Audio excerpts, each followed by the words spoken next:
The first time I heard the word fascia, I just knew instantly I needed to find out more about it and that it would be the key to my freedom. And was it?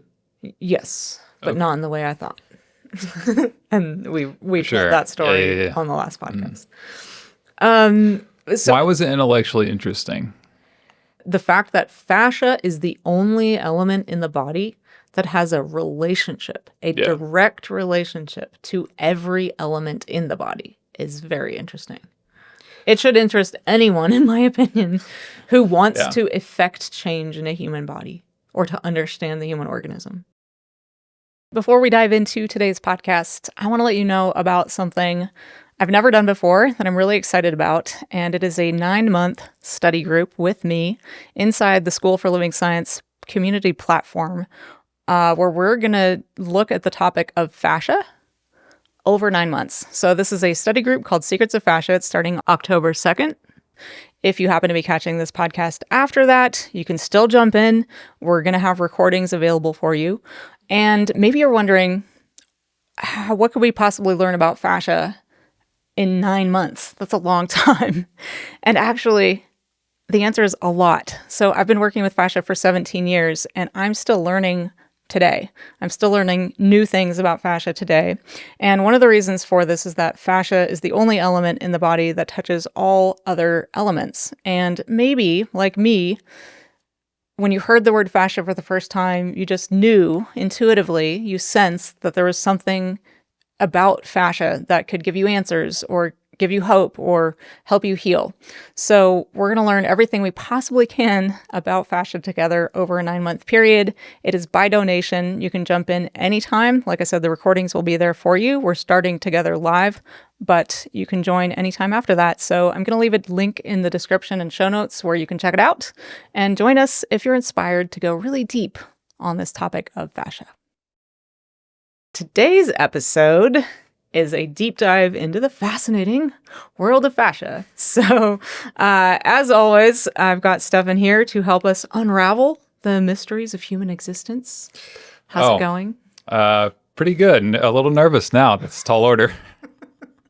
I mean, that kind of is what we're doing, isn't it? It's true, yeah. Every day together, and then with our work and on the podcast and in the school. I think that's fair in some way, yeah.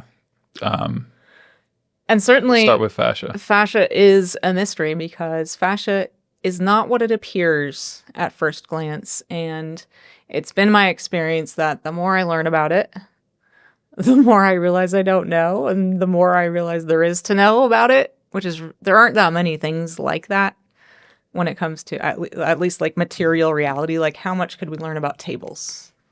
I mean, probably a lot, I guess. But yeah, fascia is this beguiling, mysterious, intriguing substance in the human organism that has captured my attention, certainly, and certainly the attention of a lot of people around the world. So we're going to talk about fascia, one of your favorite topics. Alicia's being a little bit sarcastic with me right now because everybody seems to be really interested in fascia, or at least in our world. And I think historically I've kind of been like, I don't get it. Yeah, so let's start there. What is it that you don't get?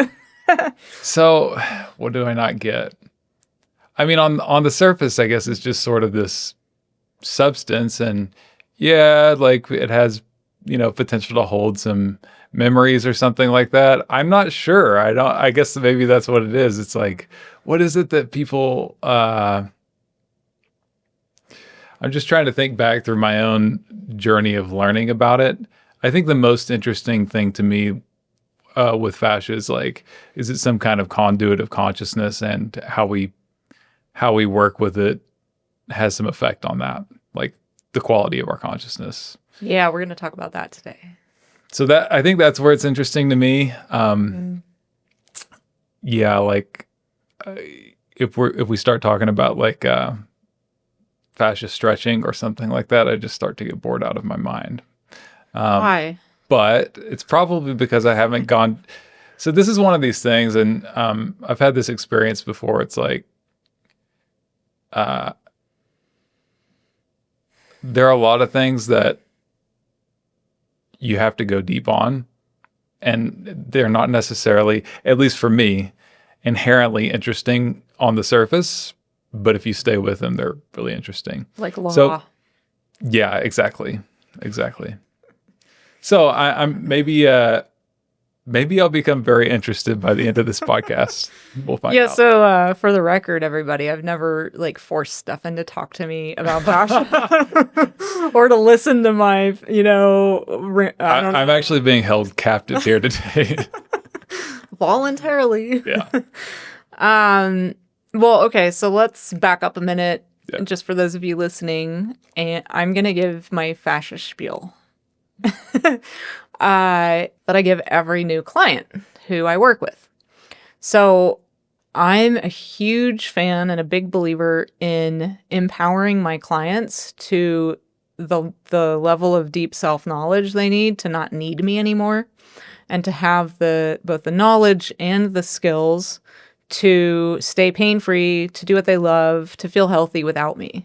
If they choose to stay with me, it's because, they don't feel held captive in a certain sense, like, not in a bad way, but some of my clients feel like if I move, they're screwed. They're reliant on you. Yes, they're reliant on me. And I don't want that. So I'm trying to get my clients out of depending on me for anything. That way we have a free relationship, not based on dependency, but based on a free choice to continue working together. And so anyway, so this is my fascia spiel that I give all of my new clients. Lay it on me. And it might be slightly different depending on the client, but it goes something like this. So fascia wraps everything in the body. It's a separator and a connector. It's the only thing that actually touches all separate elements in the body. So we have unique, kind of elements in the body, like we have water and then molecules, and we have nerves, and we have muscle fibers. And fascia is the only thing that actually touches all of those things. It wraps and coats and bathes these things in slightly different ways, depending on what kind of fascia we're talking about. So there are different kinds of fascia. Fascia wraps every nerve ending. It wraps every fibril of muscle tissue and fiber of muscle tissue. It wraps a muscle bundle and then the muscle group. So that's a lot of fascia within the musculature. And then it comes out of the muscle and, in big sheaths that wrap like our quads or our IT bands, and then turns into tendon, which attaches to bone. Ligaments are a type of fascia that connect bone to bone. Fascia wraps every blood vessel, and it has a profound effect on blood pressure and how fluids are moving through our body.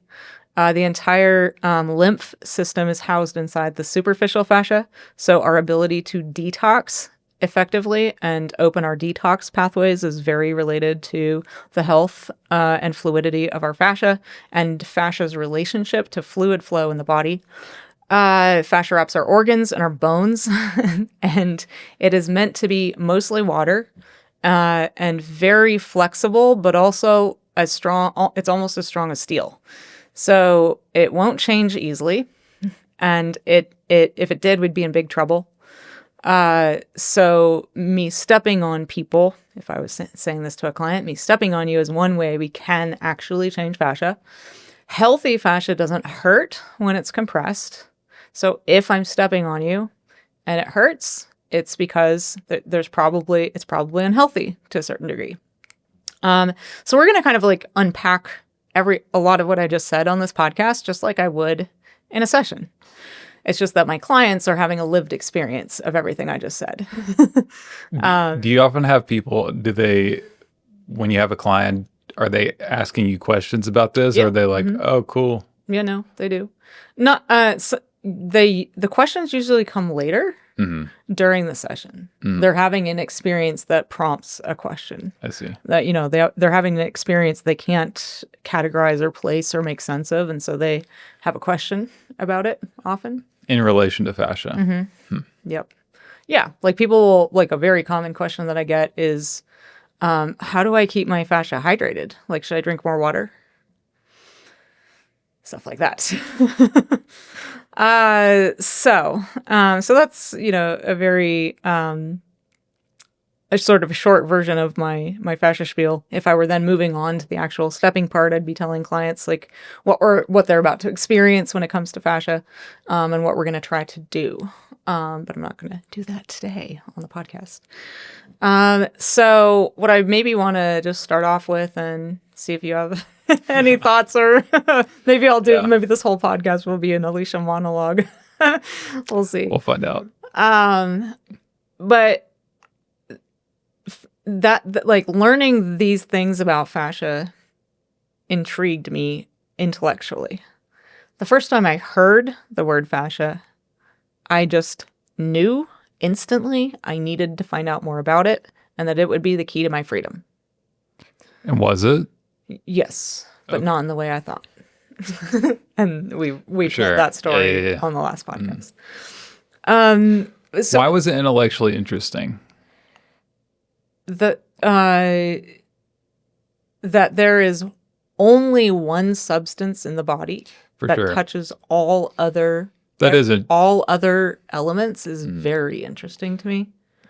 Because the implication is if you can influence one thing, you can influence a whole system. Precisely. The fact that fascia is the only element in the body that has a relationship, a direct relationship to every element in the body is very interesting.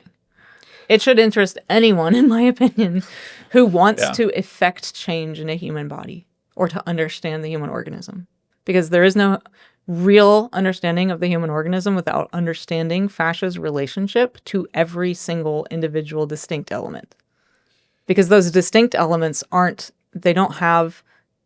their nature isn't isolated to themselves. Their nature, they have, each element has a relationship to the whole. But fascia is this mediator. So I think we're going to title this podcast Fascia, Mediator Between Material and Spiritual Realities. Mm-hmm. And that's, that title maybe points to why today, from an intellectual standpoint, I'm still fascinated. So I think I'd be curious. I am curious.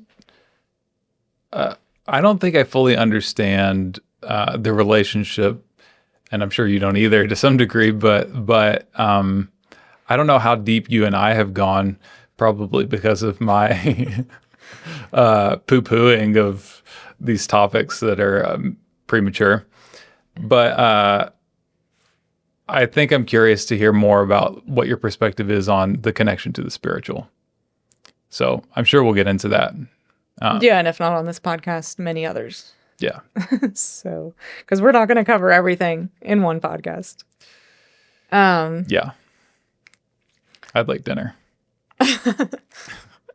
So, yeah, I mean, I don't know, like, why is that? I guess, why is that the most compelling and interesting thing to you? Like, the material reality of fascia is just boring, it sounds like. No, not necessarily. And like, so, I mean, it's when you were naming off, for example, when you were giving your fascia spiel, I was just thinking through it, like, okay, what questions I would have if I was a client, and it's like, well, what is it? If it affects your detox system, like, what could happen to fascia that would make you like not detox well?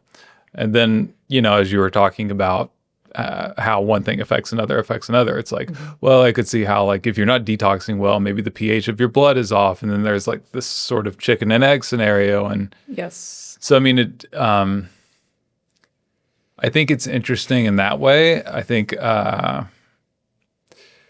maybe in some ways it's almost like an overwhelming topic for me. Like, well, what do we do with it? And maybe I shied away from it in part because of that. What is there anything today that you're like, there's this one thing you always say that I don't understand, or I've heard you say this, but I don't get it?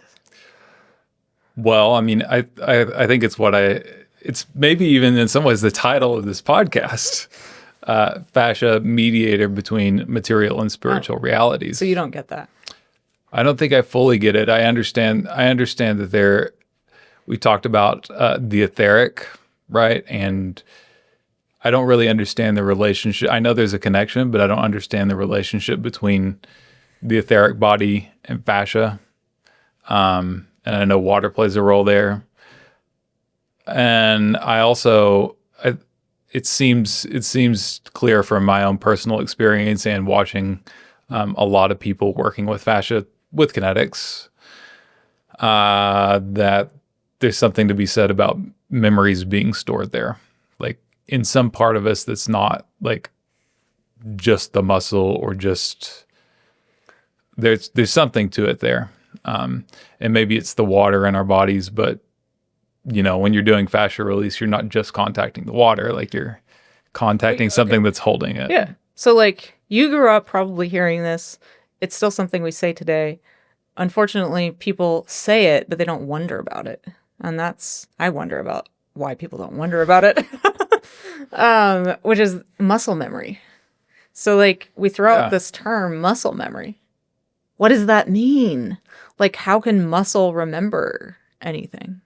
Isn't that fascinating? And it has to do with fascia. If you look into the science of muscle memory or myelination pathways and that kind of thing, there's a direct relationship between the myelin sheath and fascia and the nerve conduction and muscle memory. And so, we would typically describe the reason an athlete, like a basketball player, can make the same shot over and over is, quote, muscle memory, aka myelination pathways, aka fascia memory.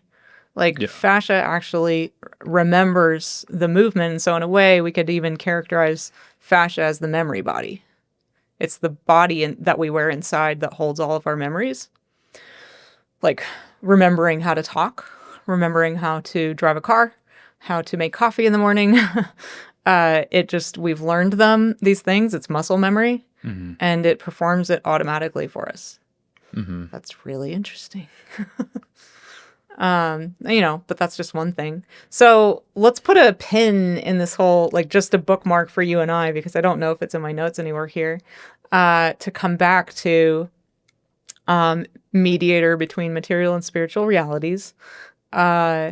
Particularly, I would say what I would love to talk about on this podcast episode is the material and spiritual human being, like the material and spiritual realities within the human organism. That's the frame I was thinking about it through, for sure. It means more than that, which is why I kind of mentioned that, because I do think it's a mediator for us, for our consciousness, between our material nature and the material nature of reality and the spiritual realities permeating everything. The work that is our here own on spiritual. It's, for example, so when I say spiritual, it might I don't necessarily like non-material. Yes. Yeah. What can't be weighed and measured. Right. So, to certain degrees, I would say there are spiritual qualities to light, but we might be able to measure light waves and photons and that kind of thing. But light enters the human body, and then that communication signal is transmitted through the fascia. So I also want to kind of give a disclaimer here, just let everyone know that I prefer to learn about fascia from fascia. Yeah. From the living fascia within human beings and their bodies. However, I also find it very useful to read science papers and to read about and learn about what science is saying about fascia. And throughout the years, what I've done is take in that information and map it against the living realities of the clients I've been working with and in my own body to see if it holds up to living science and my way of knowing. So like what you share here, like we have our notes here and you got a bunch of factoids. Basically. Yeah. Yeah. And some of them are a lot of this is like a lot of them maybe are something that you read in a personal science paper, but they landed, or you felt like your personal experience working with fascia corroborated. Yes, and I feel like I can explain the science paper in plain language that everybody can understand and put it into an imaginary experience that people can have. Like we can imagine together and then and then kind of feel the truth of it or not. Yeah. So yeah. So some factoids I might share today come from science papers, but I'll try to explain in living reality terms in imaginations that hopefully everyone can understand. But I don't know. I want this to be conversational and see where it goes. Otherwise, I'm just talking at everybody. Yeah. And I can do that, but I don't love it. So, yeah, I mean, you said it became really intellectually interesting to you. Did you mean personally? Mm-hmm. Because of your own and professionally. Mm-hmm. So I was working with hundreds and then thousands of people. Mm-hmm. And what was most intellectually interesting? Well, what I just shared, what I shared already, which is that it's the only element that touches all the other elements. That was fascinating to me. So what logic told my brain when I heard that, or my brain doesn't think, I think. I use my brain to think. I'm going to be doing my best on this podcast and the Living Science podcast to stop myself from saying things that are like social norms, like, things that people say. Ways of speaking that I don't believe are in alignment with reality. So that was an example. Sure. So yeah, that was very intellectually interesting to me. And it was the beginnings for me of learning to think with fascia, because I have a very powerful imagination. And so as soon as I started reading and learning about fascia being connected to all the other elements, I was like, whoa, imagine being fascia. Like, imagine this is real. Yeah. Imagine being the only thing in the body that touches everything else. Like, that's incredible. And what must fascia know? It must know everything. And so, like, if I'm going to talk to one part of the body to try to know everything, it's going to be the fascia. Yeah, I mean, that makes sense to me. Like, something I've always said about kinetics is it's the best thing that I've encountered to be a diagnostic. And I don't use that word in like a clinical sense, but to get a sense of what's going on with everything else. Like, it can know what's going on with more widespread things than like any other tool that I'm aware of. Yes. So let me take this opportunity to explain in imaginary terms. I mean, it's not imaginary for me. It's happened thousands of times, but for anyone who hasn't experienced kinetics, you're going to have to imagine this. How partner fascia release can be curative and diagnostic, and how this is part of the mapping methodology. And what I'm about to describe flips the typical mindset and intention in the healing arts on its head, like literally flips it upside down or turns it inside out. What I mean is, most of the time in the healing arts, we've talked about this before, I'm sure we'll keep talking about it. We learn a modality and then we apply it to bodies expecting a result or hoping for one, hoping it heals, hoping it brings relief, hoping it helps somebody. But we don't stop and consider that no matter what happens, it's good data. And if we paid attention to what happens when we apply protocols or techniques or modalities to bodies, many of these modalities could be curative and diagnostic. So partner fascia release is just one example of a modality that is curative and diagnostic if you approach it that way. Many things could be, but this is partner fascia release in particular is very powerful as a diagnostic. So I want to describe what that means. So fascia touches all these different elements in the body, right? And so it's logical then to conclude that if fascia is wrapping and coating and separating and connecting and protecting and bathing all of these things, that what happens to the fascia is going to affect what's inside the fascia. And since everything is inside the fascia, basically, like our skin is our skin is the only thing that's like its own thing, like dermis. And then, but right under it, it's connected. Right under it is the superficial fascia. What you may be about to go here, but of course, what that makes me want to ask is like, well, what has the most significant impacts on fascia? And I feel like if I think it through, I have some answers to that. But can you hold that thought? For sure. I'll write it down. Okay. Because what I wanted to finish my thought.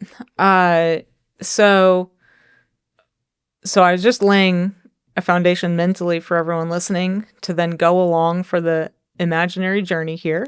So fascia wraps everything. It touches everything. It's the only element that is coating and wrapping and connecting all these different elements. So it's going to affect your blood, affect your musculoskeletal system, affect your joints, affect your organs, affect everything, right? There's going to be a relationship.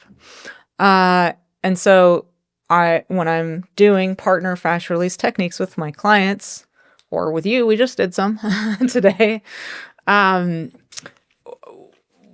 instead of performing a technique hoping it works, as in like produces a positive result, what we want to do instead, at least in the beginning, until you know yourself and you know what you need, is to simply notice what happens, whether positive, negative, or neutral, and then make sense of the data. So if you just stepped on me yesterday, my chest. Afterwards, I mean, I knew why I was asking for it, but then afterwards, so you're stepping on my chest, I'm performing the movements. It lasts, maybe a minute or so. And then you step off. And as soon as you step off, there's this whoosh, this like whooshing, like rush of heat and cool and electricity. And then I'm having the experience of like, my arm is my arm again. Like, I feel like I have, like, it's integrated. Like, all the sheaths are integrated and things are in the rightful place suddenly after the whooshing. And so it's taken me quite a while and a lot of learning to figure out what the heck does that mean? Like, what is that about? Like, this isn't, and you and I have been on this journey together, and it has everything to do with EMFs. Yeah. And Stefan and I have had the experience, and I've had this experience working with clients over the last 5 years, ever since 2020, when 5G towers started going up, and then smart meters started getting put in every neighborhood, and Starlink satellites started going up. Ever since then, the people that I work with have this whooshing feeling almost all the time. And not everybody. And that was really rare before then, like really rare. And it was only in clients who had chronic inflammation issues. It makes me wonder how those people are doing right now. Yeah. But if I rewind the clock to a simpler time before 5G and smart meters and Starlink satellites, these diagnostics were easier, I think, because right now we're getting bombarded by so many things to try to make sense of. But yeah, if I stepped on, let's say, your hamstrings, and the technique lasts like 30 to 45 seconds, and then I step off, if you experience a rush of warmth, and we have a picture we could put on screen, or probably one or two. And then if you're wearing shorts, what I've seen, some of my clients would be wearing shorts, that leg that I just stepped on is bright red, where from below where I was stepping all the way to their feet, whereas the other leg is still white. Yeah. And so, like, what does this mean? Can we make sense of it? Well, there's really only one thing it can mean in the human organism if you understand red and heat. Blood. Yeah. Exactly. So we just increased blood circulation. But what that also means is blood circulation was not optimal. It was decreased in this person before I stepped on them. It was suboptimal. Because in a person with optimized fascia who had no need for, flushing their fluids and increasing blood circulation, that whoosh and that red it won't happen. Isn't that somewhat universal? Like if you tourniqueted me right here, wouldn't there be like a surge of blood? Tourniquet, yes. But what is different about stepping? It's not going around the entire appendage. Precisely. Mm-hmm. And we're compressing to the bone, not the floor. Mm-hmm. So blood can still move fairly freely. Right. It's not fully compressed. It's just somewhat compressed. For sure. And then the movements we're performing are vortexy in nature. There's always a left-right component or a circle component. And fluids in the human body. More pressure, less pressure. Yeah. I get what you're saying. Yeah. So your point was... This is one example of how it's curative and diagnostic, partner fascia release. But I wanted to point out this. So what that would tell me then from a diagnostic standpoint is that person's hamstring fascia was restricting blood circulation to their lower leg and foot. Yeah. And so does this person also have foot issues like bunions or calcium deposits or gout or fungal infections or just injuries down there that aren't healing for some reason? It could a lack of blood getting to the feet because blood is what the body needs to repair injured tissues. Yeah. And regenerate. Right. So that is an example. A totally different example, it would be like stepping on the quads and there's a left to right imbalance in the fascia. Maybe on the right quad, there's a giant, lump, like string of fascial adhesions from their hip to their knee. And on the left, it's like, there's some fascial adhesions, but it's not that bad. What I'm going to try to do when I find those imbalances is perform more compression and shearing on the right side than the left, as you know. But then I want to know what happens. I never, ever ask my client, doesn't that feel good? Don't you feel more balanced? Isn't that amazing? Because you don't want to placebo them? Yeah. I want to know what's true. Yeah. And only they and their body knows what's true, not me. And so I have people get up and then I say, what do you notice? And then I usually ask, what do you notice? Good, bad, or neutral? Mm-hmm. Like, did nothing change? It's my least favorite answer. Did something change for the better or for the negative, for the worse? Either way, it's good data. But let's say in this case, somebody's come to me for hip pain or lower back pain, and I step on that right quad, and their pain before I did that was like a 5 out of 10, and immediately after, only 3 minutes later, it's, let's say, a 1 out of 10. Well, that's diagnostic, but only if you know how to put that data into the whole map of this person's musculoskeletal system, their lifestyle habits, sports, injuries, compensations. Maybe this person, like so many of my clients, was a soccer player as a kid, or a biker. Yeah. Those people tend to have power leg. A power leg. Yeah. So don't go to sleep on me. Not yet. See, I'm like, I'm talking in hypotheticals, but I still find this so interesting. Yeah, I mean, they're real life situations. Yeah, I've worked with people. I mean, they're hypotheticals, but I've lived it, like, with clients over and over and over. I think what's interesting to me, and look, I haven't devoted myself to this in the way that you have. So it's like, a lot of my interest is just like, in a way, selfish or just purely personal gratification, which doesn't really like lend itself to deep understanding. So with that kind of caveat, like what's interesting to me is how different how different everybody's, if you're in a room with 10 people, everybody has like a very different it feels they all feel distinctly different under your foot, and there's patterns, but it's like, and people can have very similar fascia and react very differently. And that's interesting to me. People can look really healthy, and then when you step on them, what is inside doesn't quite feel the same as what is maybe observable on the surface. So like all of that's fascinating to me.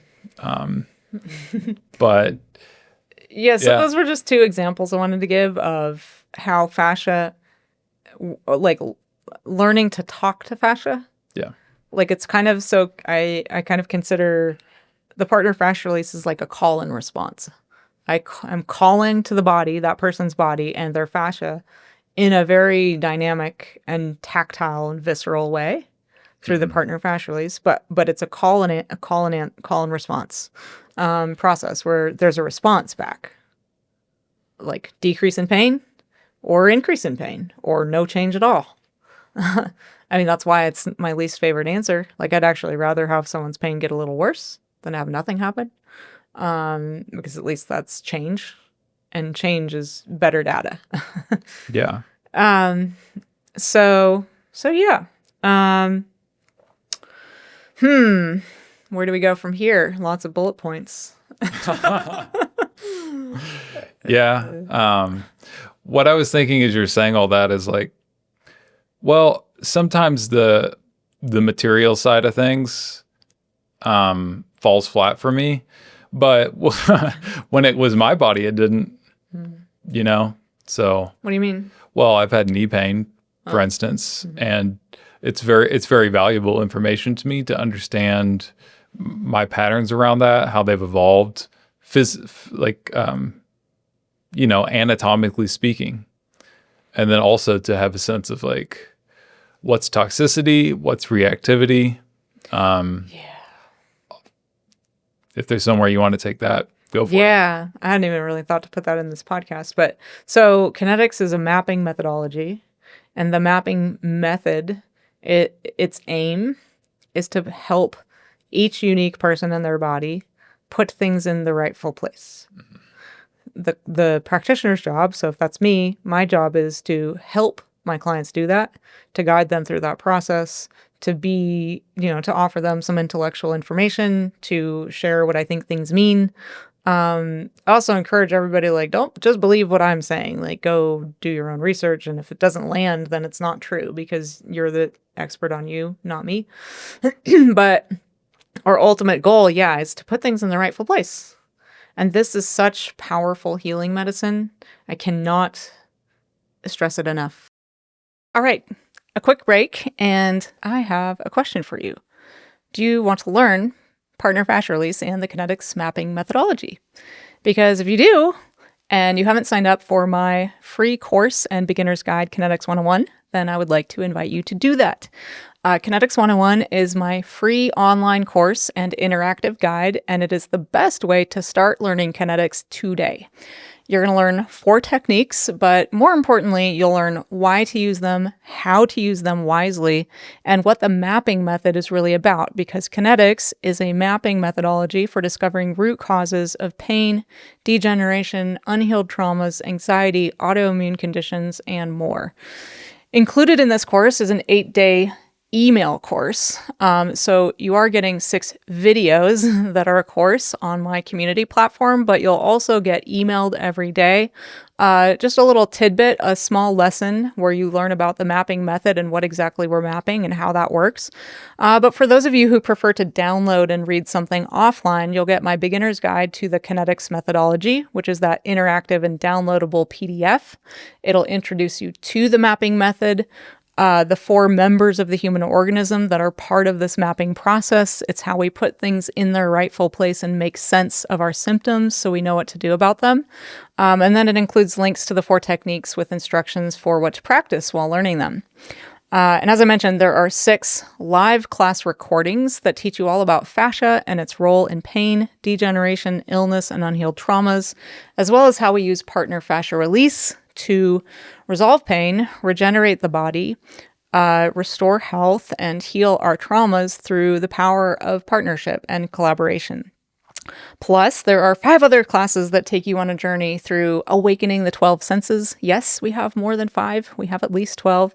The 5 kinetic energies, liberating our witnessing powers, which is really important. And then honing ourselves into the best and most exact scientific instruments on the planet, because it is my belief that we are the scientists we've been waiting for, and we can do so much when we learn to harness all the senses and all the powers of our organism. And for those of you who are inspired to become kinetics practitioners, you'll get my guide to becoming a kinetics practitioner with all of the steps, milestones, and learning options. So I'll leave a link in the description and show notes where you can sign up if you're inspired to learn kinetics and start today.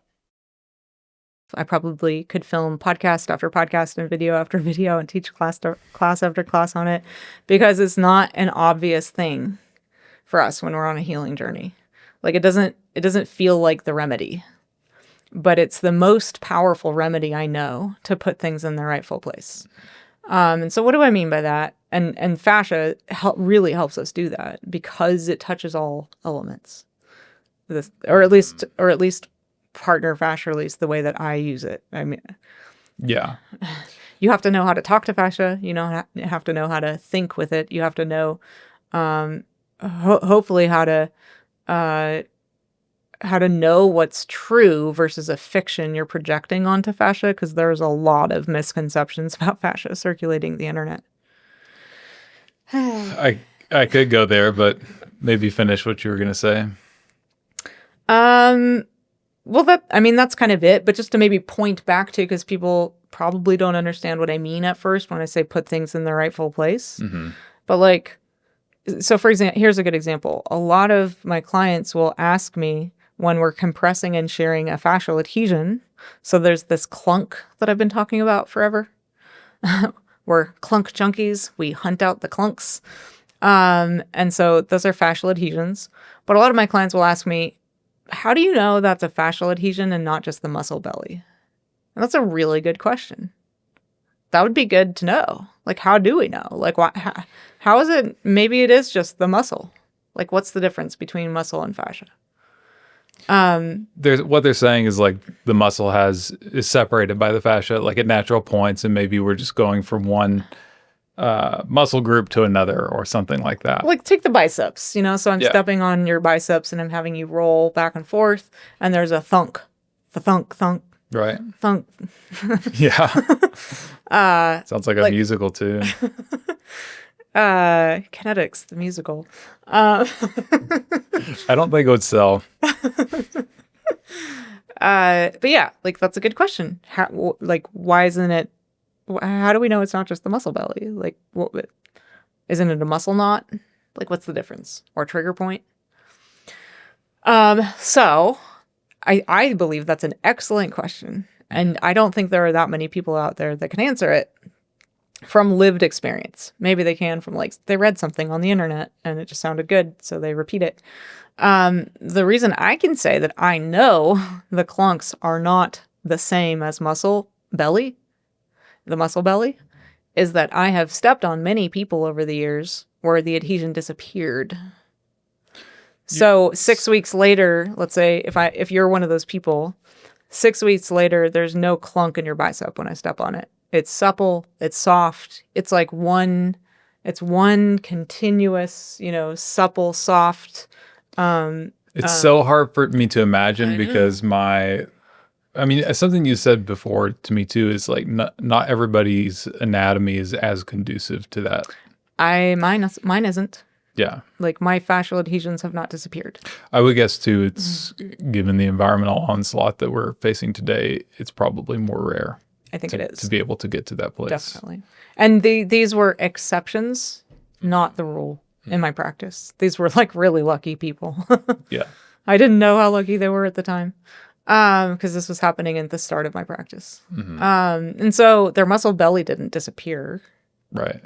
And if you were to, I don't know, look at it in an MRI or something, there would probably be still like lines of, like it wouldn't have formed into one mass, but from like a feeling perspective, it's like one fluid mass without these like hard, rigid lines of demarcation or like knots. It's not stuck in a knot, Yeah. ball, in a clump, in a lump, whatever you want to describe it.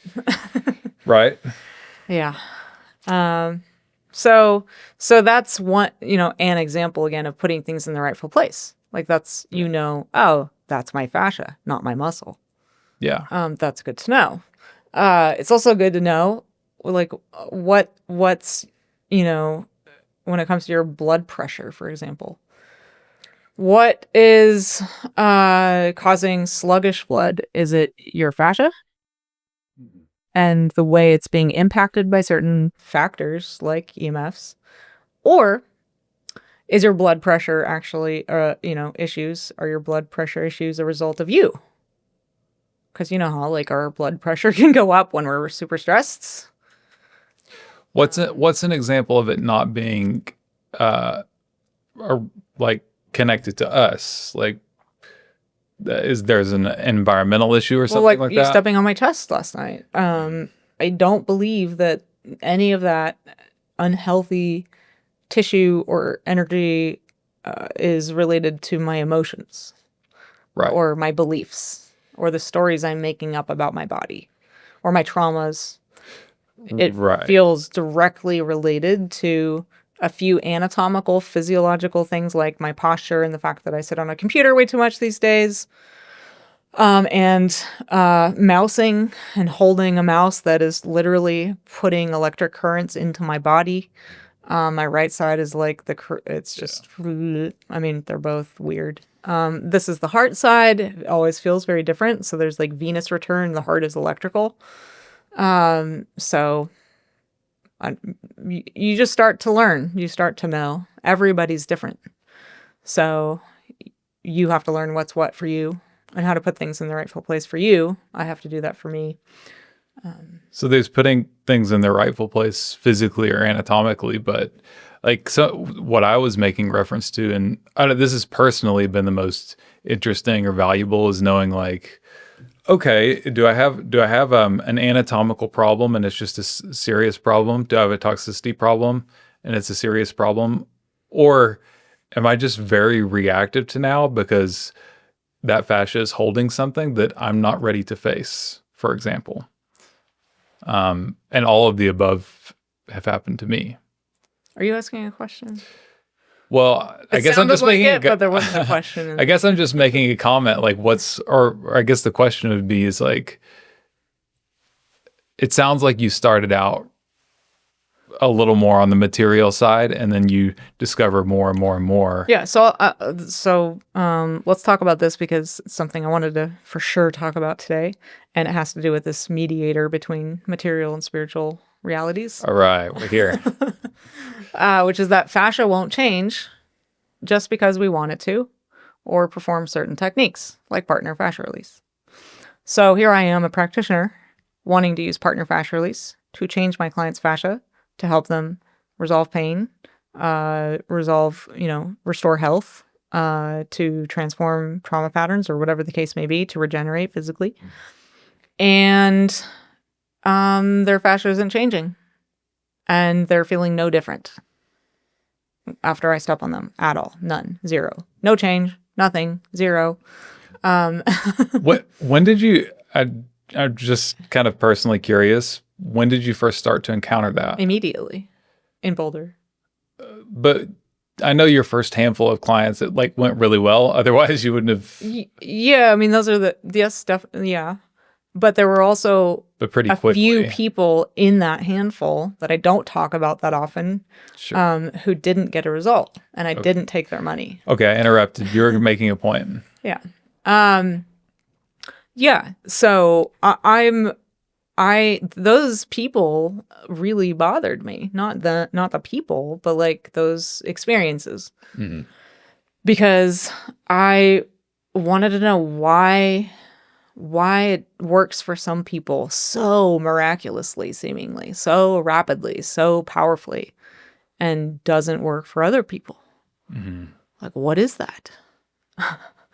And it's really obvious in hindsight, like really, really, really, really, really, really obvious. It's just that most of us are living under some terrible delusions today.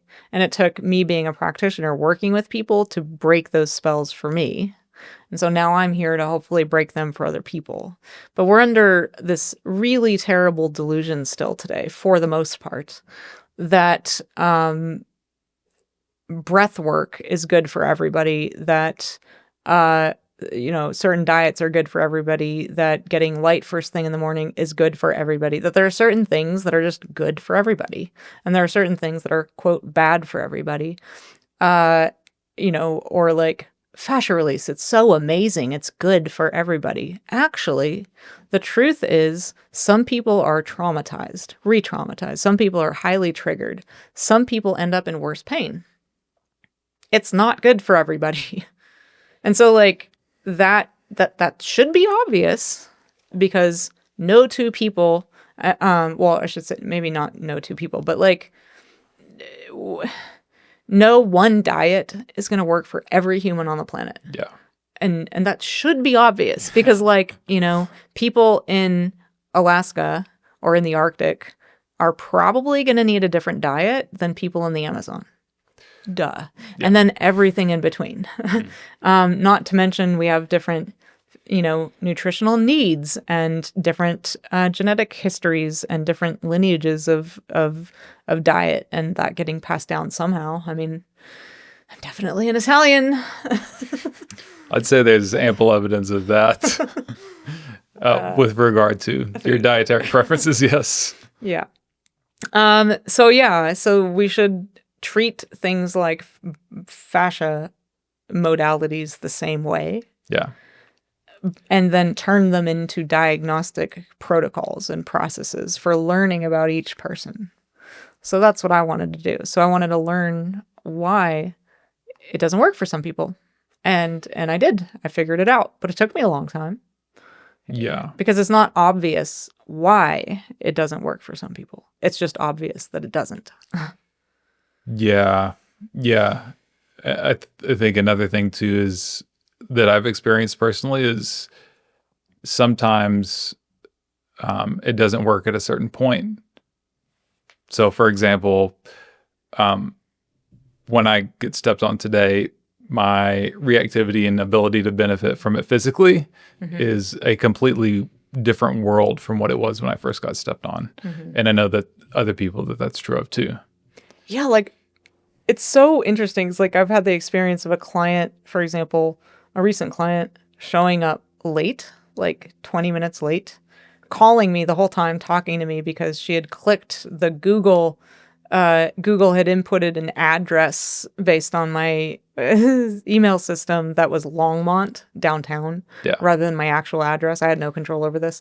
And so she was lost and needed help. And by the time she got here, she was so stressed out. And her body, she was super reactive to getting stepped on. And when we talked about that, and that was something we talked about before she came. But then when she came for the second session, totally different. Yeah. Not no reactivity, sure, but totally different. So it can happen in an acute way too. Yeah. Is what you're saying. Yeah. Mm-hmm. And that's not something we usually talk about either. It's like, were you rushing here? Were you super stressed before you got to the appointment? Like what was happening literally this morning? Were you fighting with your partner this morning? Are you about to get divorced? Like what, Like, yeah. So many things impact our body. And that, what I just shared should give you a clue to why fascia won't change just because we want it to. So maybe we can talk about that because it's one of the most interesting things. I agree. Yeah. That hasn't been boring to me, certainly. Yeah. So why won't fascia change? Just because we want it to. Stefan, you're supposed to help us unravel the mysteries of human existence. Okay. Let me give it a go. So I'm not going to give it an actual go, right? But I can speak from my own experience. So my experience is that like I'm in my body. So when I got stepped on the first time, I did not like it. I was extremely reactive. And that was saying a lot about me and where I was at and what was living in my body that was not reckoned with yet. So I wasn't experiencing a lot of change in my fascia because this is what the way that I see it now is my fascia was reflecting me to me and you stepping on me. And it was saying like, hey, we've been holding a lot that has not been processed yet.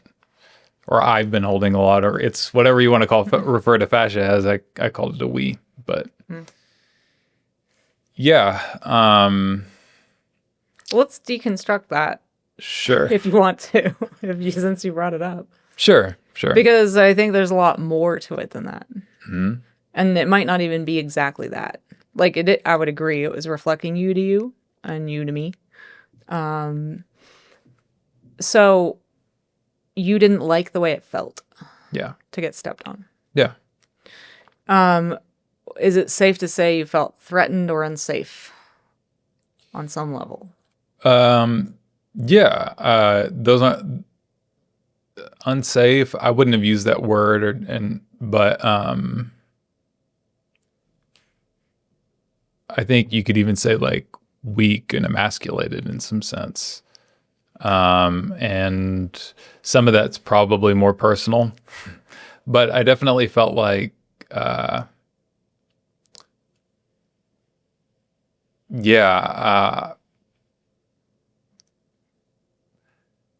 what did you like about it? It hurt. Okay. And at the time, like you and I were in an intimate relationship. And so it was like, there was power dynamics coming up and there were all kinds of things that but I think even if that hadn't been the case and it was somebody who I wasn't in an intimate relationship with, like if we were to just take that out of the equation for the moment, like I know because I did a lot of self-fascia release that it still would have hurt and I still would have not liked it. And you're asking why. Yeah, why didn't you like it? Is what I was. I mean, that's a perfectly adequate answer. Yeah, it hurt. And what do most people do when things hurt? Move away from it, or fight it. And I kind of did both. Yeah. What do you think, like, the body might do if you protect? And what does that look like? I feel like bracing, shaking. I mean, for me, it was like a pushing out. Tensing up. Yeah. Yeah. Yeah. Yeah. So fascia is the first line of defense when we feel threatened in any way. Yeah. And so fascia has its own contractile cells. It's been shown to have its own contractile cells. This is a science paper factoid that I do believe can be backed up through lived experience. And we can have a direct experience of this. That makes logical sense to me. Because especially if you imagine how somebody gets protected through something like a car accident. Yeah. But just me saying that may not seem profound to most people, but it should be because it actually disrupts what science says about neurobiology. So fascia has its own contractile cells, meaning fascia can contract independent of anything. You know, there's no nerve communication happening that signals a contraction to occur. Fascia is simply contracting, which is really interesting. And so, but I think it's so obvious again when we really just think about it with lived experience. Like, you know, have you ever been walking down the street or, you know, last week I was on a trail run and this doesn't happen very often at all. But something in me went like kind of contracted and got on high alert, like not super tensing up. And then my attention was through visual was pointed to this person ahead of me on the trail in the direction I was heading, and all of my spidey senses like kicked in, and I was tense, but not necessarily in like a rigid way, but like pay attention, like be alert kind of way. That's just one example, but like, if you get really bad news, you might tense up, or, you might feel punched in the gut. Like our body just responds with contractions of various kinds, or relaxing, openness. When you get really good news, or you feel totally and completely safe and relaxed, and maybe even you're doing something really pleasurable or enjoyable. So our bodies are constantly responding to us, the soul and spiritual element. This is the most interesting thing to me about fascia. I have all these bullet points that are really interesting, but if we didn't talk about any of them and we only talked about this, that'd be fine. Because what we're being told today from, quote, the science out there, myofascial pain syndrome is a diagnosis, and fibromyalgia is a diagnosis that involves fascia. And it's also been shown scientifically that fascia has its own pain receptors, which is also very interesting. What does that mean? I don't know if I know what that means. It means that fascia can give us pain that doesn't have the same kind of relationship to our brain as the nerves do. So like it has what you call a nociceptor, which is something that can detect a potential threat. Yes. So fascia is communicating with itself about dangers and threats to us. Right. And okay. So you're saying that tracks with like it being able to contract on its own, independent of the brain. Precisely. Exactly. And does this have to do with the spiritual connection as well, I would guess? Yes. Yes. And I don't want to I don't want to go too far down that for sure esoteric physiology rabbit hole in this podcast. But to keep it kind of simple, but still really profound, fascia is responding or reacting with contraction or openness to us, period. Not to an objective, unequivocal threat. For example, me stepping on you. You're not saying, just so to make sure that I'm on the same page, you're not saying it responds or reacts only to us. You're saying, but it definitely does react and respond to us. Because yes. For example, it reacts in response to the environment as well. Exactly. Okay. Yes. Okay. But those reactions, I believe, are going to be just always happening. Yeah. Whether we're tuned in or not, paying attention or not, conscious or not. Whereas then our fascia is also paying attention to us all the time. And it is responding to us. Yeah. So one of fascia's roles is protector. That is one of its primary roles, aside from communication messenger, like communication highway, like a telephone system. It isn't the originator of the signal. It assists in sending the signal. It is the delivery mechanism for the signal, for the communication. But in terms of like fascia physiology, meaning what's happening materially in our body to this fascia, it is responding to us all the time. So if you live in a chronic state of fear, your fascia will reflect that. Yeah. If when I step on you, you don't like what's happening, your fascia will contract to protect you. Yeah. And so this is this does tend to break some brains. So I want to stay on this point for a minute, and Stefan, if you have any questions about this one thing, but let me share first. So what tends to break people's brains is that we tend to think that all people respond to threats equally, that we all think that the same things are threatening, and that the same kinds of things are safe or feel good, and that everybody obviously would hate being stepped on because it hurts. But that's not true. About 20% of people love the way it feels to get stepped on. love it. Love it. Like, Yeah. relish it. Love it. Like, I'm one of those people if someone knows what they're doing. Yeah. But 80% of people dislike it, and it's on a spectrum.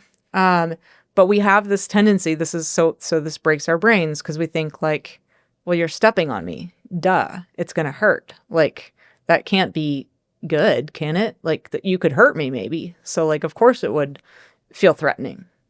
But actually, for some people, it feels like the thing they've been waiting their whole life for, and they cry tears of relief and joy. And is that usually in an instance where, hey, somebody has been needing a lot of physical support and they finally got a need met? Yes, often. Yes. Yeah. And if that doesn't happen, well, I'm guessing it often means like, it doesn't mean that somebody doesn't need physical support, but there's something else that's in the way of allowing that to happen. Yes. So I've been saying for over a decade that there's a gatekeeper to the world of fascia. Yeah. And we have to get through the gatekeeper before we can make changes to fascia. So fascia won't change just because we want it to or perform certain techniques. And there are a lot of reasons for this. It's not just the one I'm bringing up right now, but the one I'm bringing up right now is the most important to understand, is that you, the soul and spiritual being, not your brain, not your nervous system, not some part of your organism that you, as a soul and spiritual being, have no relation to. You, not your brain, not your nervous system, is what your fascia responds to. You. Yeah. And the moment you change, your fascia will reflect that. And this has been the most interesting experience in my practice of like, I'm literally stepping on people and they change. They have a state change, a metanoia, a literal psychological, spiritual, and physical transformation. They're no longer the same person. Something has just changed. And their fascia changes under my foot, like literally while I'm stepping on them.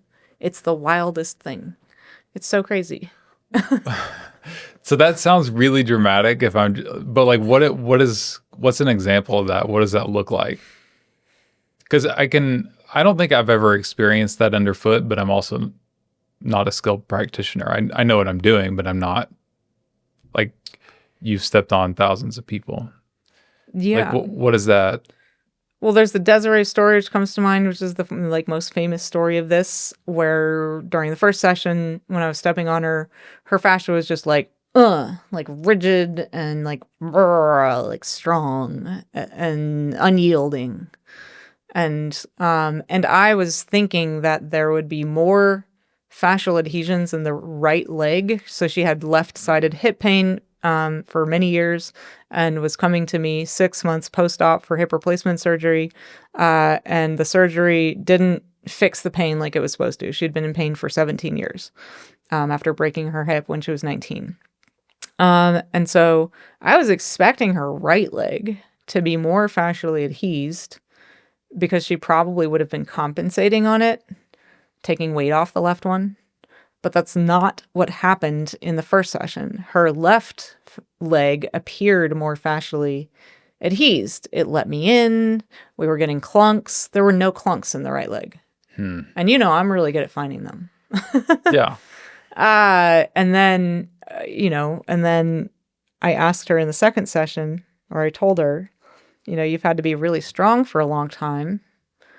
There's nothing actually wrong with you.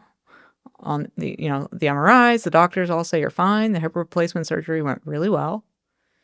So I'm wondering if you could let go now, because I promise you, you're okay. And I got you. Like, you're going to be fine. And she just started crying for the first time in a long time and cried for like every day for like 6 weeks. But when she came in for that third session after that, her fascia was completely different. That's not an example of it changing literally under my foot. An example of it changing literally under my foot is often, it's hard to describe what's happening because I'd need to tell you this person's story and why it was hard for them to be doing what they were doing with me. with a partner fascia release, but it often involves traumas, physical violations, sexual violations, something where their body in the past was violated and they didn't feel safe in their body, especially with people touching them. But I helped them get to a place where they could make a decision to tell me to back off or say something to me that they wish they could have said 20 years ago to somebody violating them, where we actually acted out together while I'm stepping on them. Yeah. And I'm still stepping on them and they're still moving under my foot and they just start bawling, or they just get through it or say something they didn't say before that they needed to, and bam, their fascia, like I just got their fascia just changes. It goes from tense and rigid and closed to open and pliable and receptive and malleable, but supple and strong. It's really wild. It's really wild. Yeah. And it's not like it became fully healthy. It just stopped. It stopped being the armor. I think the words you use to describe this is texture and tone. Like,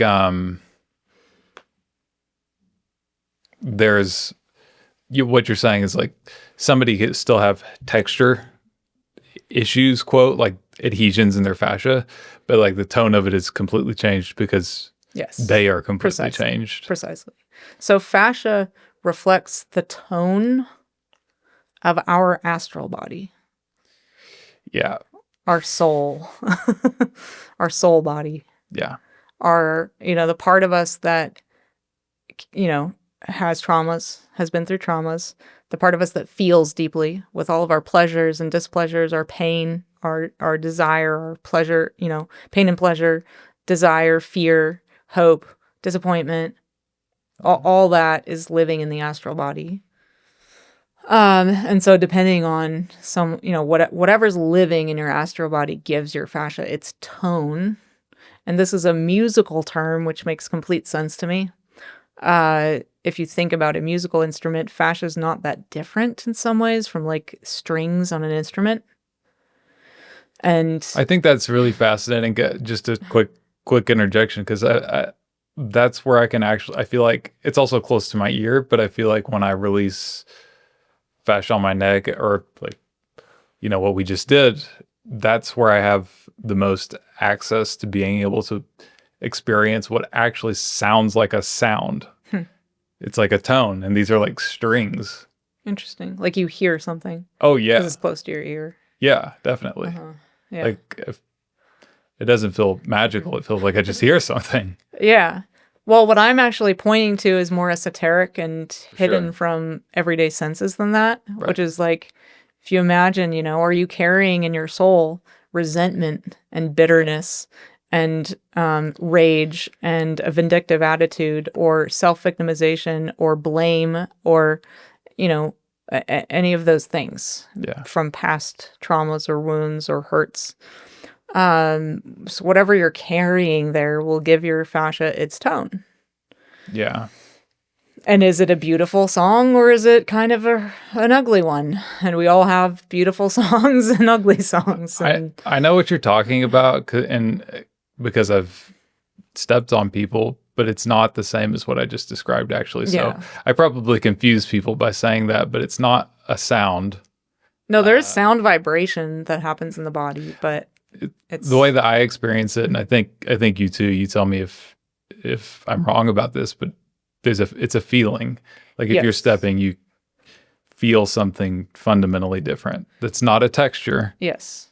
Yeah. And healthy human beings, regardless of how much pain they're in or how sick they are, you can be healthy and and at a spiritual level and be physically ill. For sure. In my opinion. You can be healthy, like sound. You can be of sound mind and sound in your soul. Yeah. You can be in harmony with what is, not in resistance to it. So you can have cancer or extreme chronic pain or a life-threatening illness of another kind and be in harmony with what is. And when you are in harmony with what is, your body is like it's like finely tuned. It's not in resistance to what is, and therefore it's, quote, singing a beautiful song. It's expressing something beautiful through pain, through illness, through hardship. That is beautiful. Like that. Yeah. Why do we like music a lot of the time that is sorrowful, melancholic, heartbreaking, or joyful and celebratory, right? There's usually a story that goes with it, and that's why we can feel it. Yeah. But some of the most beautiful things to us on the planet as human beings, I believe, are when people refuse to become evil or refuse to become bitter and resentful despite their difficult circumstances. That is a beautiful thing to behold. Yeah. And so we can express that beauty through our physiology. It's energetic. And so there are energetics to this as well that are hard to describe, but you can, quote, see them with spiritual eyes, just not with your physical eyes. I keep thinking so much of Viktor Frankl when you're talking about, I was thinking about him earlier in this podcast too, when you're talking about putting things in their rightful place. And he has that beautiful quote that is, I think it's, if a man knows his why, he can bear almost any how. And I think that's beautiful when we see that. And it's also, that's things in the rightful place. Yeah. And I would guess if you stepped on him, that would be felt, Yeah. Yeah. So like, this is like the most important thing to know about fascia. This is why, like, I just roll my eyes and hope someday people wake up and stop clicking on things that are clearly clickbait and, designed to get your attention because you're hoping for some quick fix. Fascia isn't some magical cure-all. There isn't something you can do to your fascia that will just magically get everybody out of pain. So fascia is literally reflecting to us our soul curriculum. And if we're not willing or ready yet to do that work, that soul work, then we can't change our fascia yet. It will not change. I don't care how many fascia squats you do, or fascial stretching, or TRE, or parter fascia release, or myofascial release, or self fascia release on foam. You will not change your fascia. Yeah. It's a physical, spiritual law. So this is what I mean by fascia being a mediator between material and spiritual realities. It's making more sense now. Yeah. And I mean, that's just one aspect, right? So there's the spiritual human being. Like the minute you die, the minute I die, the minute we die, our fascia won't contract anymore because we're scared, because we're not there. Yeah. It takes a human being, a soul, and spiritual human being feeling fear for fascia to contract to protect us.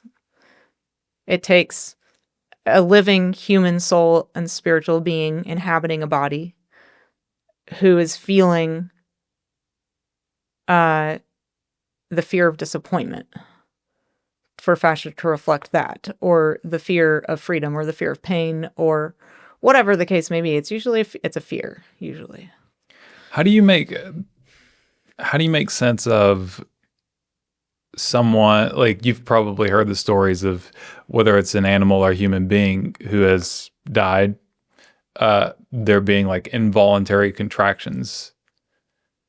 Ooh, that's interesting. Like the way that I think about that on a spiritual level is that's the etheric body still showing up through the fascia and contracting. Yeah, but what actually I just thought of was like, yeah, but it also may be it trying to leave. Oh, like the spiritual aspect of the human being leaving the body. The etheric body, yeah, is trying to exit. Oh, because it supposedly takes 3 days.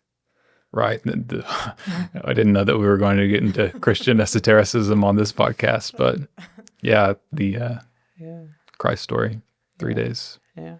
Yeah. Okay. Yeah. But like, okay, so let's bring it back to some science. Yeah. Because that's also really important. For sure. Fascia is almost as strong as steel. It can withstand up to 2,000 pounds of mechanical force without deforming. So it will not change easily. So if you understand how to interpret what I just said, then you will know that fascia will not change easily because it can withstand up to 2,000 pounds of mechanical force without deforming, which means it can withstand up to 2,000 pounds of force without reforming. Yeah. Without changing. Right. And so it takes a lot of force to change fascia. And this is a very inconvenient truth that a lot of people don't want to admit. But I believe I believe that's just simply the truth. You mean if you're just using force? What? Like, when you presumably you don't weigh over 2,000 pounds. Yeah. Right. So there's something else happening there.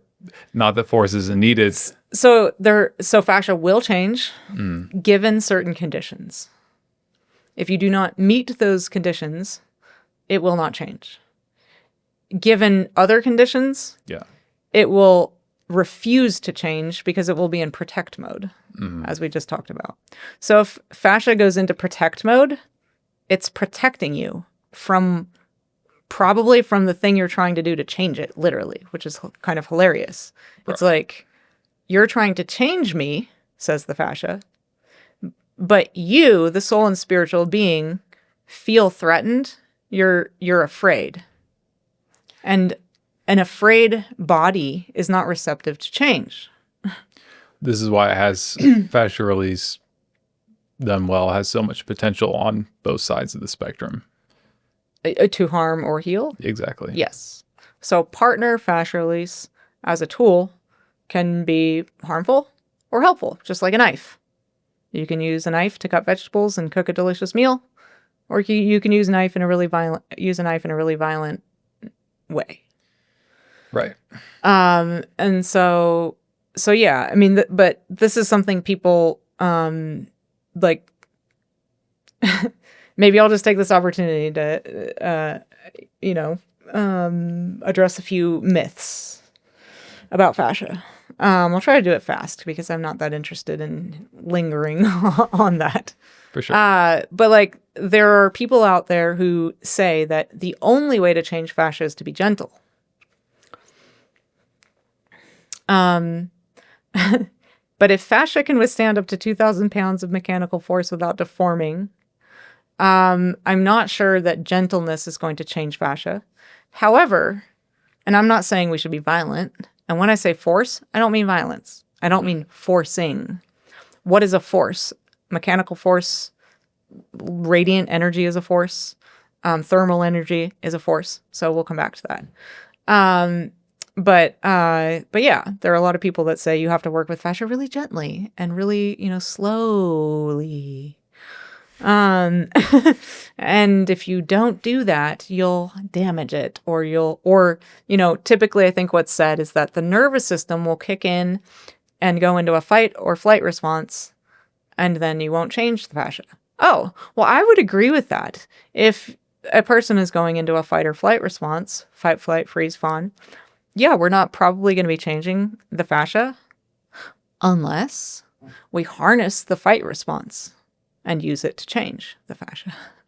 Unless we harness the fleeing response and use it to change the fascia, which is what I described a little while ago, which is when I invite my clients who have told me their story and their traumas, and we're doing this, it's consensual, it's voluntary, I've guided them through this process, it's not a shock, it's not a surprise, where I'm stepping on them and they're going into a fight response or a flight response, instead of doing what they always used to do and trying to flee the situation or fight the perpetrator, the person that's the memory is getting called up as I'm stepping on them.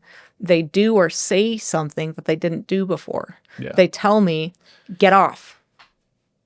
I've invited them to do that, and then I immediately get off. And they have a state change. It's like Yeah, not everybody, but like it's really powerful.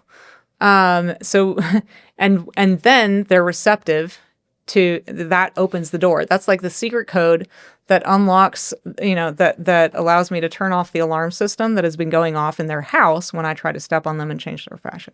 So we've just disarmed the house, and now I can get in there and actually change their fascia with them. So there's a lot coming up for me around that. One thing that's coming to mind is, and I've never really had this thought in relation to your approach to working with fascia, but it's almost like the physical intensity of it sort of mirrors the emotional intensity or the psychospiritual intensity needed to actually create a long-term change. In other words, so you gave the example earlier. It's like if I'm in a fight with my partner, well, probably my fascia is going to reflect that if I just rush to get somewhere. And I think that's probably why so many people in this world say like it needs slow and gentle. And because obviously after you get a massage, you're more relaxed than you are after a fight with your partner. And your fascia will reflect that. But that doesn't mean it's a long-term change. Well, it doesn't mean you change the fascia. Well, it does for a minute. No, it has to do with the tone. So like you're well, okay, so help me understand this, because you're saying somebody can come in when they're under a lot of stress, for example, and their fascia can feel a certain way, and then they can come in relaxed and their fascia can feel completely differently. Yes. But it's not fundamentally changed. Yes. That's what correct. You're saying. It's just that's what I'm getting It's at. like me. I'm not right now. I look a certain way. I have a certain degree of tension in my body or laxity. But if suddenly I was like, like I'm going to feel, my fascia is going to feel very different. Yeah. But it didn't fundamentally change. The adhesions didn't suddenly appear. That have been there a long time. They didn't disappear. They didn't, like the actual state of my fascia just got temporarily changed through maybe through tone or posture or muscle contractions or whatever. You didn't actually have a change of heart and mind, metanoia, and then your body reflected that. Well, what we're kind of skating on the top of here is like how the soul and spiritual being affects whether fascia is in a completely open and receptive state. Yeah. Versus closed to protect, contracted to protect. If fascia, so those are states. So just like, it's a soul and spiritual state of being to be angry versus to be in joy or gratitude. But you're still the same person. So fascia is still fascia, and your fascia is still pretty much the way it is, materially speaking, or from a shortness or long, is it short? Is it long? Where are the densities? For the most part, all of that is still the same. Yeah. The only thing that has changed is you. You're angry right now versus happy. In a temporary fashion. Yes. Yeah. And so when I'm stepping on people, I'm only going to know what's objectively and historically really true about a person's fascia when they're completely open and receptive, and there's no reactivity, and there's no react to protect, there's no contraction of the fascia to protect, and there's no soul and spiritual stuff in the way. Which is really rare. Again, it's about 20% of people. Not really rare, but it's not the norm. And it's not that those people are an enlightened Buddha per se. It's just that whatever it is that's in their soul and spiritual nature, like what is different about those people? They're not afraid of anything that's in there. Mm-hmm. There's no memory they haven't confronted usually. They're not afraid of their feelings. It doesn't mean they don't have stuff to work on. Yeah. It's just like all on the table for them. It's like not hiding in the closet. Integrity. Yeah. Yeah. But okay. Yeah. And there's obviously a gradient because there are people who are in integrity and don't like the way it feels to get stepped on who get out of pain. Mm-hmm. But then there are people who are in integrity and and aren't afraid of any feelings. And that is a person who is open and receptive. Yeah. If you're unafraid of all feelings, so there's no feeling on earth you're afraid of, no sensation, no emotion, then you're going to have really open, pliable, receptive fascia that will only really contract when you're actually in danger. Right. Like a car accident, or if I'm a really bad practitioner who doesn't know what I'm doing, your body will, your fascia will contract to protect you from that, even if you're that kind of person, and you would want it to. Right. Because in some ways it's no different from a car accident. Like it's a physical thing. Yes. Yeah. And so that is one of fascia's jobs, is to protect us, to protect everything it coats, which is what? It's our bones, it's our muscles, it's our organs, it's our nerves. So one of fascia's jobs is to protect all those things. When those things are exposed to the world, they're in danger. When you get cut open, your organs are now, if it's in your viscera, you're in danger. If it's, anywhere else, you're in danger of bleeding out. Your blood vessels are now cut open. Your fascia isn't protecting it. You're in danger, It's like, so fascia, one of fascia's jobs is to protect all those things. Yeah. That's why it's as strong as steel. Right. Those other things are not as strong as steel. Muscle fiber, not as strong as steel. Nerves, not that. What do they? I don't even know. Like, what kind of mechanical stress could it withstand on its own if it wasn't coated in fascia? Yeah. So, I feel like we kind of wandered our way around that, but you started that thread by saying, fascia won't change just because we want it to. It's actually can withstand 2,000 pounds of force without deforming. So the point I was trying to make is that there are two aspects to learning about fascia to know how to really work with it: the material reality, and the spiritual reality. But then you have to also understand how they impact each other. So the spiritual reality we've been talking about affects the material. Yeah. Does the material affect the spiritual? Sure, but not as much. Oh, interesting. Well, see, that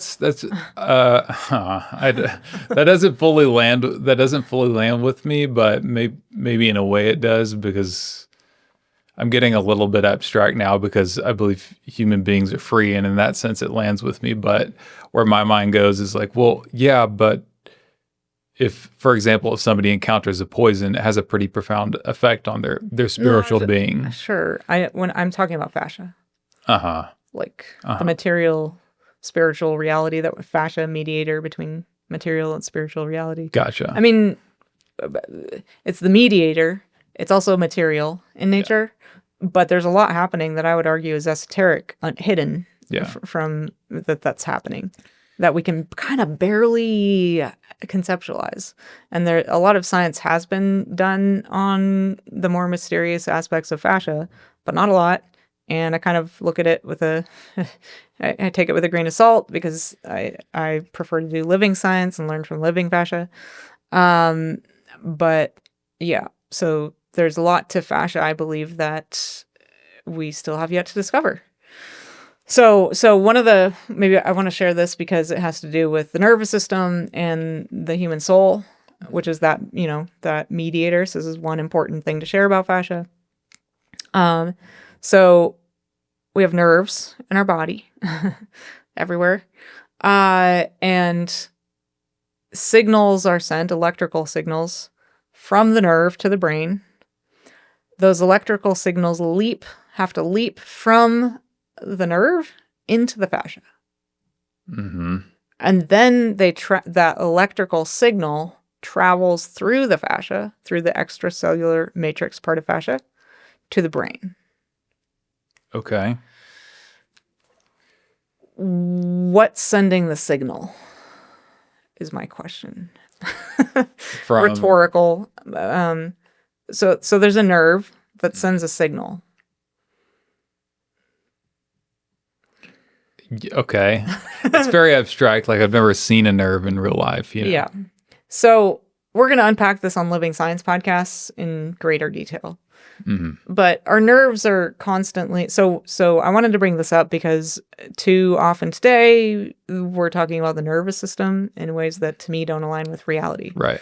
And there are many people out there teaching nervous system regulation, and again, to change the fascia you have to regulate the nervous system. And so there's this idea out there that your nerves and your brain control your physiology. And I don't want to get too deep into that today. I just wanted to share, though, that nerve signals leap from the nerve into the fascia, travel through that fascial system or matrix to the brain so that we can feel and perceive reality. Okay. So like the sense of touch. I have nerves in my hand. I'm touching this table. Sensation is happening in my fingers that is getting sent. You're saying to my brain. The way that I'm processing that. Let's see if I'm holding it in the same way that you are. It's like we have sensory experience, and the way that sensory experience gets translated into something that we can feel and think about is through nerves, and then fascia, and then the brain.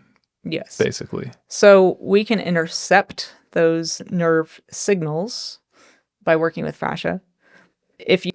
So whatever's happening in the fascia when I'm stepping on it, I know what's gonna, what kind of signals being sent based on what's happening in the fascia. But then there's what the person does with that information, how they think about it, what are they perceiving? What you perceive when I step on you is going to be very different from what someone else does. Mm-hmm. And yet, most people assume that everyone perceives the experience exactly the same way. Yeah. That's definitely one of the most interesting things. Yeah. I mean, I've been around it long enough, so it's at this point, so it's obvious that that's not true.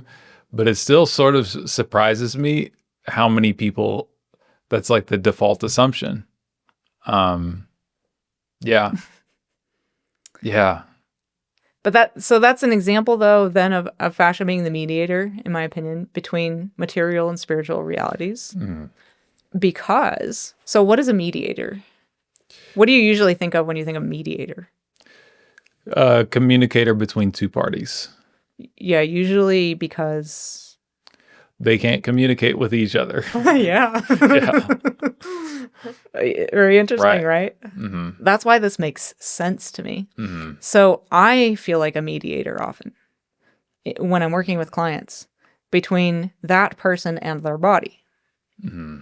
I'm mediating the experience, the exchange of information. I'm telling them what I notice in the fascia under my foot and what I'm feeling. But then I'm asking, what do you notice? What do you feel? What do you think? How are you perceiving this experience? But then we have to kind of like work it through, because sometimes I might say, I'm noticing something in your fascia that doesn't really align with what you're telling me you believe about the experience. Like, for example, the one I just gave, because someone might say, like, I might notice that someone's tensing up and say to that person, hey, do you notice, like I might ask them, do you notice that you're tensing up? Mm-hmm.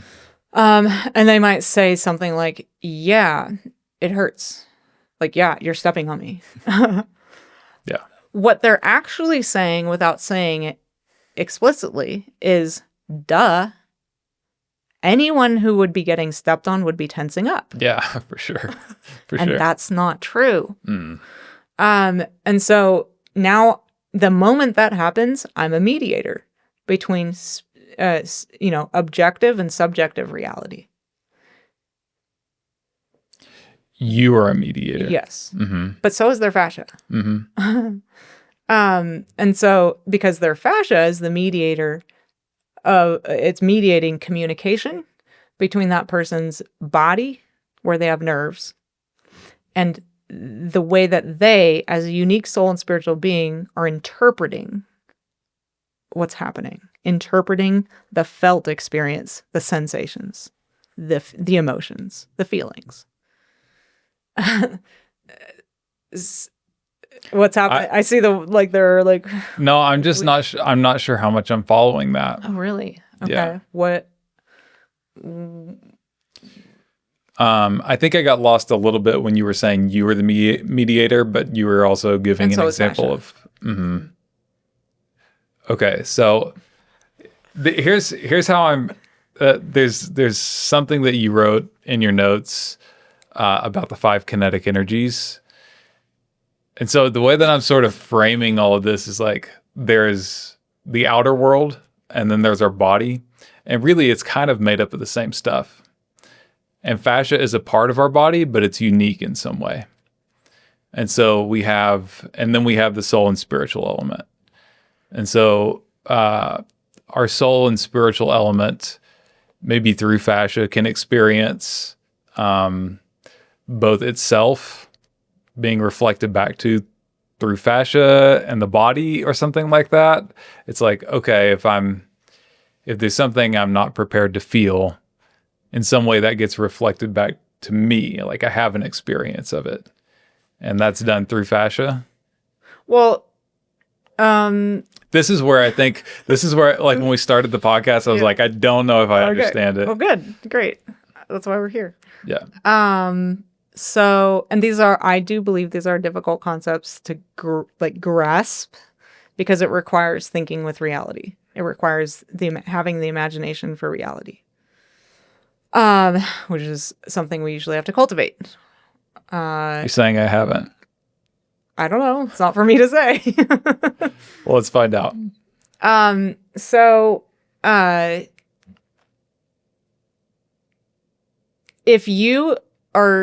if I step on you, let's say you're my client, mm-hmm. and I and our experience together are the only experience you ever have of fascia release. Mm-hmm. Fascia won't teach you anything except about you. Okay, just stay with me for a minute. Okay. So if you can try to follow one puzzle piece at a time. Okay. You may learn a lot about you, right? But for example, you might be someone, let's just pretend you're someone who believes that everybody who gets stepped on should, and does react exactly like you do. Mm-hmm. No amount of me trying to convince you otherwise is going to change your mind, perhaps, until you see other people react differently or hear their testimony. So fascia becomes a teacher about human nature when we start sharing stories. It's only going to be the true mediator between material and spiritual realities when we take it out of the context of a private session and talk about it more publicly and more widely. And think about it outside the context of the narrow confines of like our subjective experience. I get what you're saying. When you put a bunch of different examples on the table, we get to see what's objective and what's subjective. Yes. Now, you, in this hypothetical situation, if you're my client, might have the experience of going through a transformation with me where suddenly it feels very different to get stepped on and you might even like it. And then eventually it feels like nothing because healthy fascia doesn't hurt when it's stepped on. And we, with partner fascia release, can get your fascia optimized. Yeah. So at that point, you might start to believe me that, oh, well, what actually was going on when I hated the way it felt to get stepped on, and I made the assumption that everybody would hate it because it hurts and because I'm getting stepped on. Mm-hmm. When you start to have the experience of enjoying it, you're having a metanoia, you're having a change of heart and mind, a state change. You're starting to realize my self-centered assumptions were incorrect. Hopefully. Yeah. What I thought was reality was subjective. Exactly. Precisely. Okay. So that's one way that fascia is a mediator between the material and spiritual human being. Okay. It reflects to us what's subjective and what's objective. about our own experience. Yes. That's how I process that. And it shows you, if you take that experience and place it alongside other people's experiences and see that you're different, it shows you that human beings are unique and different. And let's just, because this will be easier for comparison, say I'm the person stepping on all these people. That way that variable stays the same. Yeah. And so let's say I line 10 people up and I step on all of them. This is what happens in our immersions. Right. And everybody has a different experience when I step on them. For sure. Literally everybody. For sure. But that's always true. This is why I'm not bored. Like everybody has a different experience. Every single person.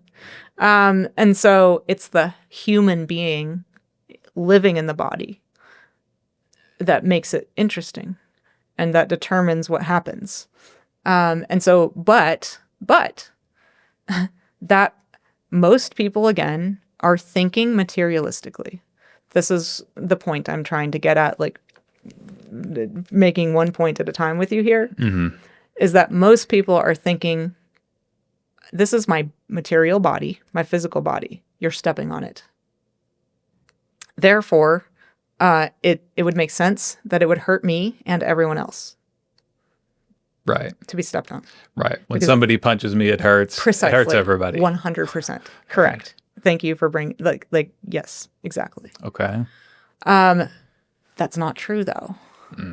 Now, I don't necessarily want to sit here and argue whether some people enjoy getting punched in the face, but I think that some people do. Yeah, for sure. And some people really don't like it. You won't hear an argument from me on that. So pain and pleasure are highly individual experiences. Fascia is one thing that can teach us this. It's not the only thing, obviously. But it's so important to understand when you start to work with fascia, because learning how to work with the human being is, if you're a practitioner, is what will actually open the door to you being able to change fascia with people. Because otherwise you're probably going to have the experience I had, which is that 80% of people don't like the way it feels, go into protect mode. And if you don't know how to work with those energies of protection, nothing's going to happen. They won't feel any different. They won't feel any better. They might even feel a little sore and a little worse for wear. Rather than helped and feeling better, or getting out of pain, or feeling light and buoyant, and all the things that are possible to feel. Tracking. Yeah. So are you kind of getting that? So yes, I think this is my very linear mind, just trying to like put things into buckets, and maybe they don't fit exactly. But what I also hear is like, okay, fascia is a mediator. I think it makes sense to me now, and this is how I'm processing it. It mediates in a way between me and me. It reflects me to me. Yes. And it also reflects my body to me. Correct. Or it mediates what's happening in my body to me. Precisely.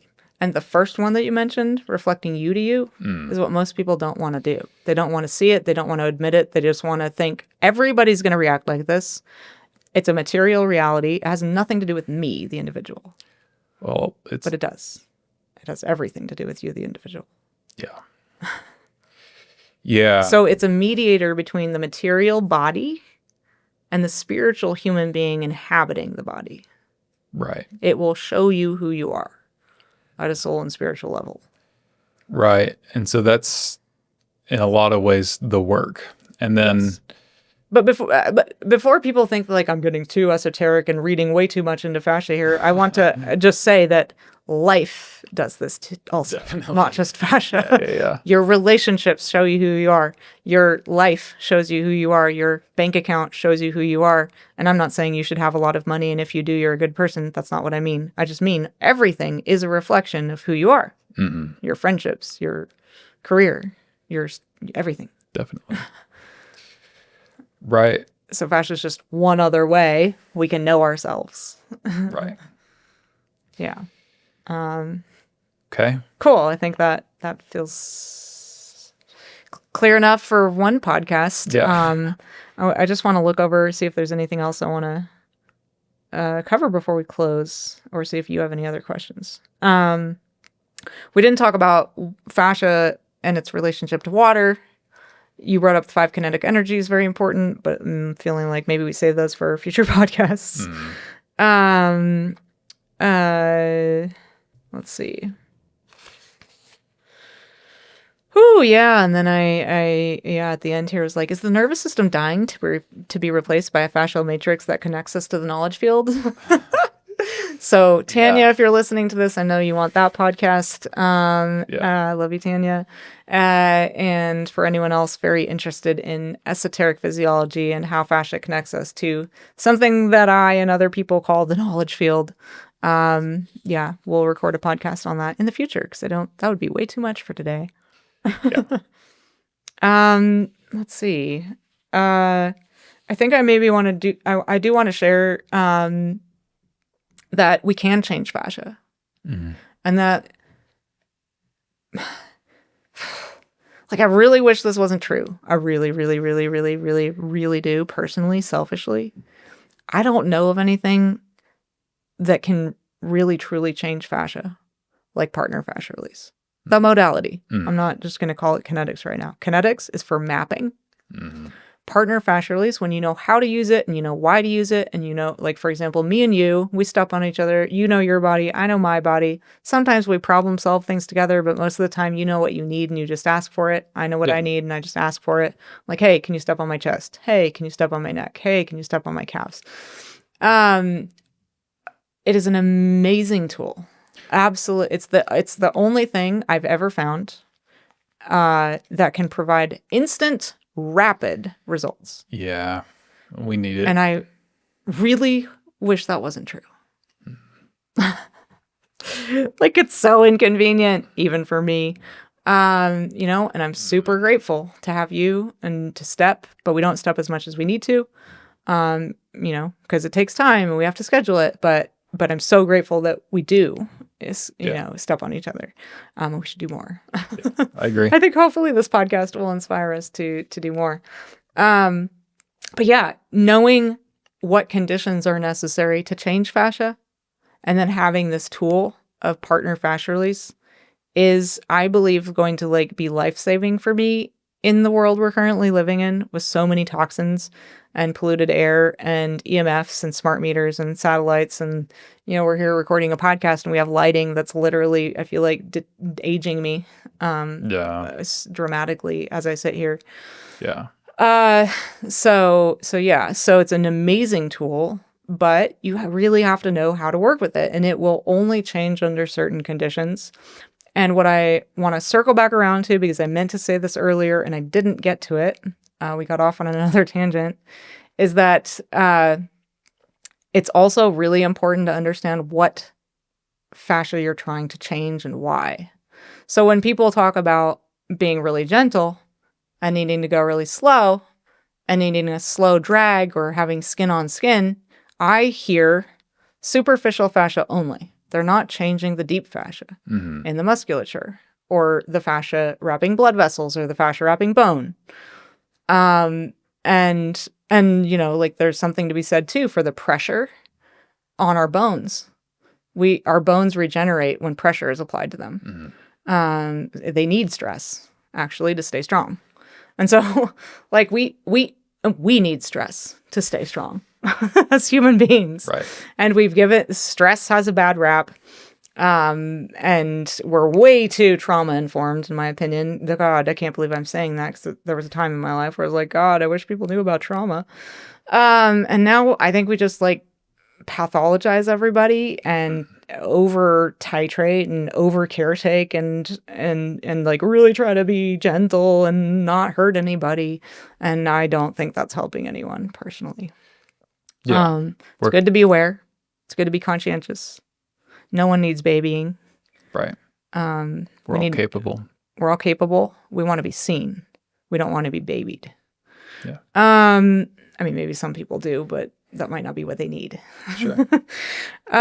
So we can change fascia given certain circumstances. We're going to be talking a lot about that on this podcast.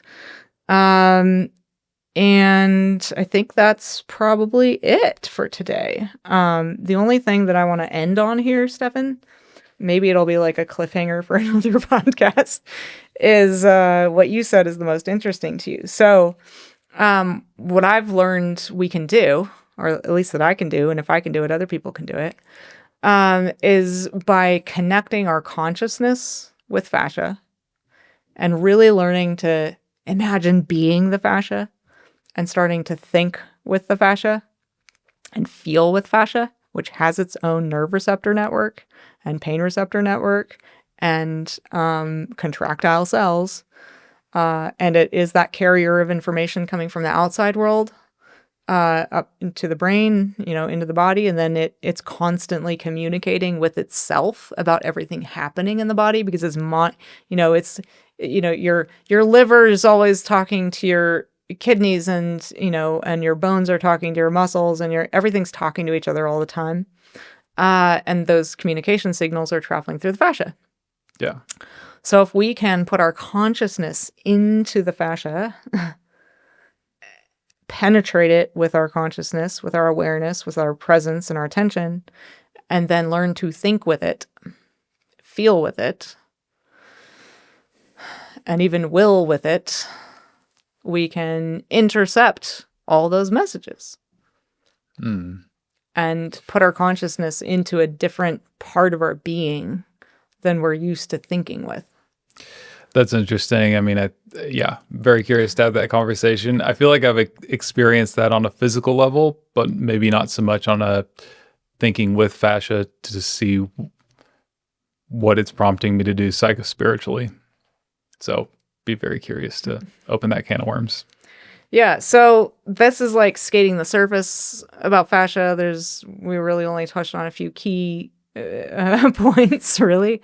So we'll record other podcasts. I get so many questions about fascia. I know that a lot of you listening might be just as fascinated as me by fascia. So please put your questions about fascia in the comments. I will read them. We'll take whatever questions you have and turn them into future episodes. And let's see, is there anything else? I guess just if you want to know what we're doing, if you're interested in our immersions, you can go to schoolforlivingscience.com. Thank you so much for listening. Thank you, Stefan, for the conversation. Yeah, that was fun. Yeah, I think that was fun. I wasn't sure where it would go. And we'll see you next time, everybody. Bye, everybody.